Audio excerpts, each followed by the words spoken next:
forgiven myself for that day. I said that I had done with thee. No, the truth is, I could hardly bear to leave her. She had looked so tired, so heartbroken. But out of fear, I went in compliance with my husband. Oh, I was the wretched, puling fool. I should have been the cursed one, for my daughter was innocent, but she had been snatched away by the heavens. Fate has left me alone in my final days. My last companion, the nurse, has been put to rest due to a fervent fever. My Lord, Juliet's father had fallen to madness, imprisoning himself in his room.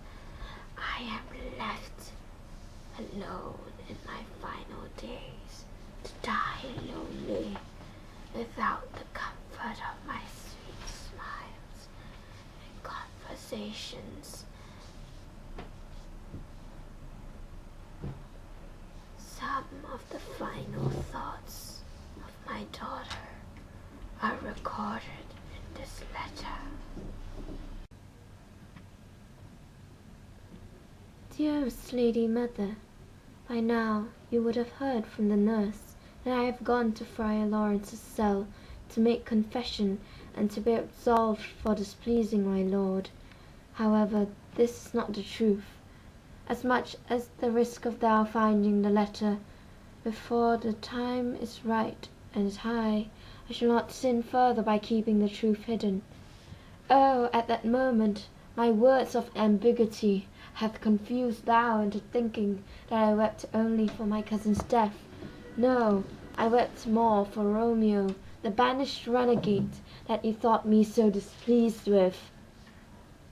I wept for Romeo, for he is my husband, friend, lord, lover. We had a secret marriage together, and only we and the nurse know about it. If thou knew my loneliness and pain at his departure to Mantua, we may not even meet again. Could I not be feeling devastation? My one and only love banished, and can only come back by stealth. If not, when seen, that hour be his last.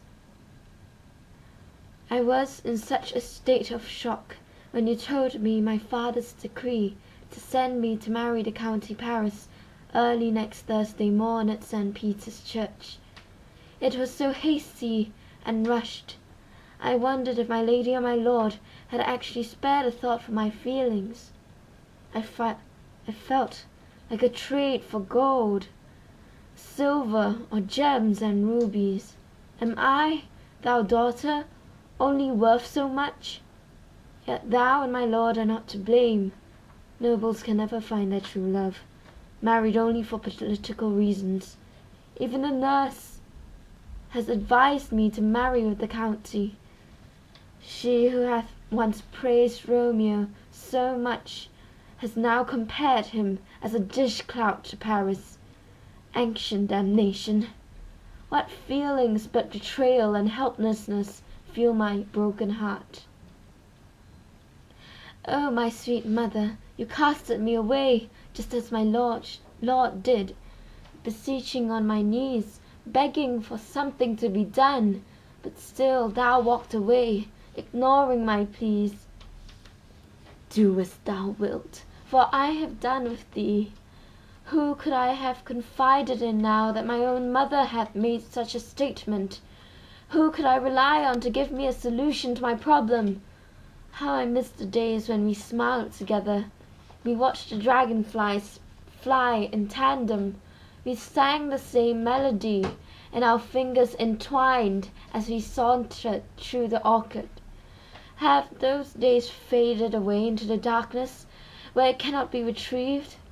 How I miss the times when you were my comforter, and my best friend.